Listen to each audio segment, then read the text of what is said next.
राजस्थान, ये नाम सुनते ही हमारे जहन में क्या आता है? जाहिर है, शानदार किले, भव्य महल और वीर राजा महाराजाओं की कहानियां, है ना? लेकिन सोचिए, क्या ये कहानी बस यहीं तक है? इस जाने पहचाने शानदार इतिहास के नीचे एक और बहुत पुरानी, बहुत गहरी कहानी दबी हुई है। आज हम मिलकर राजस्थान के उन्हीं रहस्यों से पर्दा हटाएंगे जो हजारों सालों से रेत के नीचे दफन है। तो हमारी ये ऐतिहासिक जासूसी आखिर हो कहाँ रही है? ये रही हमारी लोकेशन, आज का राजस्थान। ये नक्शा हमें वही जमीन दिखा रहा है जिसे हम इसके शानदार किलों और महलों के लिए जानते हैं। लेकिन हम इसकी सतह पर नहीं रुकने वाले हैं। हम तो इससे कहीं ज्यादा, बहुत ज्यादा नीचे खुदाई करने वाले हैं। तो सवाल यही है, क्या यही पूरी कहानी है? क्या राजस्थान का इतिहास सिर्फ मध्य युग से ही शुरू होता है, या इस जमीन की परतों के नीचे कोई बहुत पुरानी, भूली बिसरी दास्तां छुपी हुई है? तो चलिए मध्ययुगीन इतिहास के इस पर्दे को जरा हटाते हैं और झांकते हैं एक बहुत गहरे, बहुत पुराने अतीत में। अब देखिए, किसी भी प्राचीन कहानी को उजागर करने के लिए हमें बनना पड़ता है एक हिस्टोरिकल डिटेक्टिव, एक ऐतिहासिक जासूस। और जासूस का काम क्या होता है? सुराग ढूंढना। हमें उन सुरागों पर गौर करना होगा जो गुजरा हुआ वक्त हमारे लिए पीछे छोड़ गया है। तो इतिहासकार अतीत की इस पहेली को जोड़ते कैसे हैं? असल में उनके पास दो तरह के सुराग होते हैं। एक होते हैं पुरातात्विक स्रोत, मतलब जमीन से निकली ठोस चीजें, जैसे पुराने बर्तन, औजार, सिक्के, इमारतों के खंडर। ये सीधे सीधे टैंजिबल सबूत होते हैं। और फिर दूसरे होते हैं साहित्यिक स्रोत, यानी उस जमाने के ग्रंथ और लेख। ये हमें कॉन्टेक्स्ट देते हैं, कहानी का बैकग्राउंड बताते हैं। हालांकि ये कभी कभी सब्जेक्टिव भी हो सकते हैं। तो ये है हमारा सुराग नंबर 1, प्राचीन सिक्के। ये जो पंच मार्क्ड कॉइन्स आप देख रहे हैं, ये सिर्फ धातु के टुकड़े नहीं हैं। अरे, ये तो अपने आप में टाइम कैप्सूल्स हैं। ये हमें उस समय के ट्रेड नेटवर्क्स, उनकी इकोनॉमी और यहाँ तक कि उस दौर में सत्ता किसके हाथ में थी, इसकी पूरी कहानी बताते हैं। और फिर आता है ये सुराग नंबर 2, ये चट्टानों पर उकेरी गई कलाकृतियां।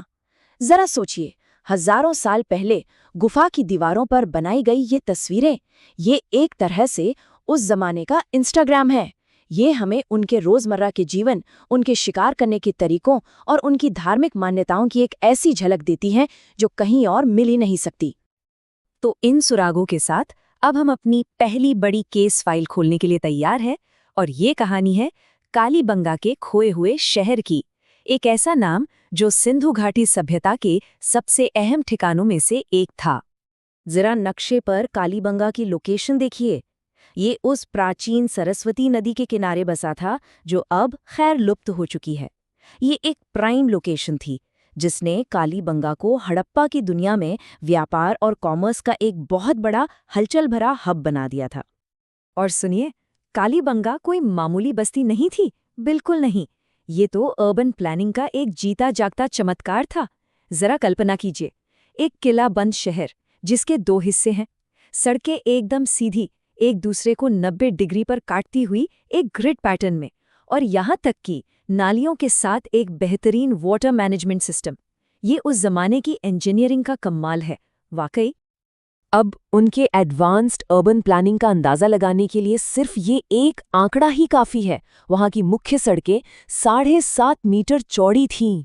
अरे, ये तो आज की कई शहरों की सड़कों से भी ज्यादा चौड़ी हैं, और हम बात कर रहे हैं लगभग 4,500 साल पहले की। कमाल है ना?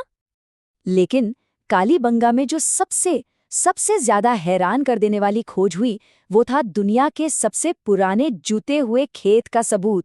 ये एक गेम चेंजर था। इस एक खोज ने एग्रीकल्चर की पूरी हिस्ट्री को एक नया मोड़ दे दिया। ये हमें बताता है कि वो लोग कितने माहिर किसान थे। तो आखिर कौन थे ये कालीबंगा के लोग?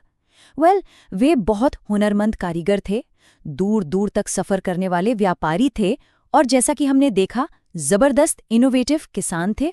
और हाँ, उन्होंने ऊंट जैसे जानवरों को भी पालना शुरू कर दिया था, जो इस रेगिस्तानी इलाके के लिए बिल्कुल परफेक्ट था। चलिए, अब कालीबंगा की कहानी को यहीं रोकते हैं और अपनी जांच को आगे बढ़ाते हैं।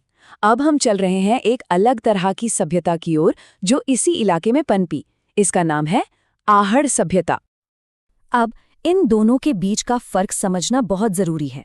देखिए, एक तरफ थी कालीबंगा, जो एक शहरी ब्रॉन्ज एज की सुपर पावर थी।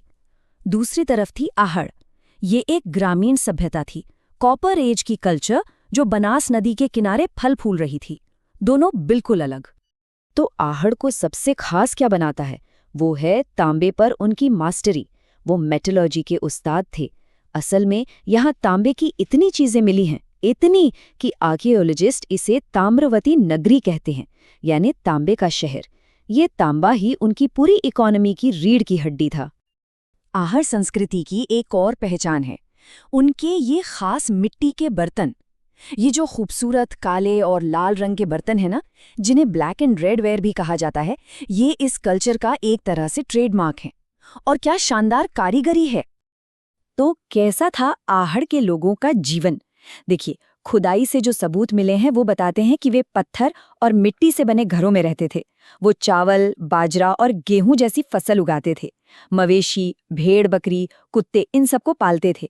यहाँ तक कि मछली, कछुए और हिरण की हड्डियां भी मिली हैं। और हाँ, उन्हें सजने संवरने का भी शौक था। वो टेराकोटा और कीमती पत्थरों के गहने पहनते थे। तो हमने दो बिल्कुल अलग लेकिन फैसिनेटिंग प्राचीन दुनियाओं का सफर किया है, कालीबंगा और आहड़। अब जरा एक कदम पीछे हटते हैं और देखते हैं कि ये सारे टुकड़े राजस्थान के इतिहास की बड़ी पहेली में आखिर फिट कहाँ होते हैं। इस टाइमलाइन पर एक नज़र डालिए। ये हमें उस इतिहास की जबरदस्त गहराई दिखाती है जिसकी हम बात कर रहे हैं। कालीबंगा की शुरुआत 4000 ईसा पूर्व से भी पहले हो चुकी थी। फिर लगभग 2500 ईसा पूर्व में वो अपने चरम पर थी। और उसके बाद लगभग 2000 ईसा पूर्व के आसपास आहड़ संस्कृति फल फूल रही थी। मतलब हम हजारों साल के एक बहुत अमीर और पेचीदा इतिहास को देख रहे हैं। तो इन सब बातों का निचोड़ क्या है? निचोड़ ये है कि राजस्थान का इतिहास सिर्फ किलों और महलों तक ही सीमित नहीं है। राजा महाराजाओं के दौर से बहुत बहुत पहले ये जमीन एडवांस्ड और रिजिलियंट सभ्यताओं का घर थी।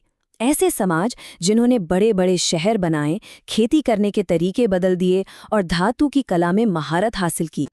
और जानते हैं सबसे रोमांचक बात क्या है? हर नई खुदाई के साथ इतिहास का एक नया पन्ना खुलता है।